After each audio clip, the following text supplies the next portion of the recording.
नमस्कार। माली समाचार हिंदी में आपका स्वागत है। मैं दिनेश माली।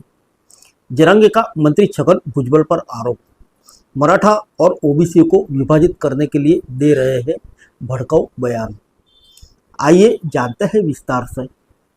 मराठा आरक्षण के कार्यकर्ता मनोज जरांगे पाटिल ने महाराष्ट्र सरकार के मंत्री छगन भुजबल पर मराठा और ओबीसी को विभाजित करने के लिए भड़काऊ भाषा का इस्तेमाल करने का आरोप लगाया है। छत्रपति संभाजीनगर में एक प्राइवेट हॉस्पिटल से प्रेस कॉन्फ्रेंस को संबोधित करते हुए मनोज जरांगे ने कहा कि अगर वो राज्य में दंगा हो तो मराठा समुदाय को भी सतर्क रहना चाहिए। इस मौके पर मनोज जरांगे ने ऐलान किया कि मराठा आरक्षण को लेकर उनके अगले कदम 17 जुलाई के बाद तय किए जाएंगे। उन्होंने कहा कि मराठा समुदाय अब संकट में है और मैं अकेला रह गया हूँ, लेकिन मैं वापस लड़ूंगा और सुनिश्चित करूंगा कि मराठा समुदाय को अन्य पिछड़ा वर्ग श्रेणी के तहत आरक्षण मिले। बता दें कि जरांगे पाटिल की यह प्रतिक्रिया ओबीसी नेताओं के अनिश्चितकालीन भूख हड़ताल के मुद्दे पर बढ़ रहे तनाव के बीच आई है।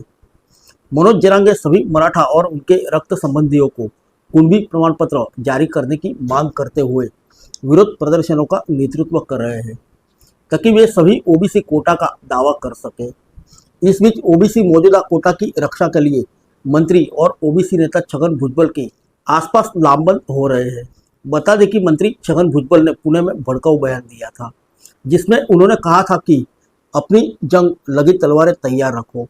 इस पर मनोज जरांगे ने कहा कि उनके बयान का मतलब है कि वो महाराष्ट्र में दंगे कराना चाहते हैं और दो समुदाय को विभाजित करना चाहते हैं। मैं मराठा समुदाय से सतर्क रहने की अपील करता हूँ। आइए जानते हैं अगली रणनीति के बारे में।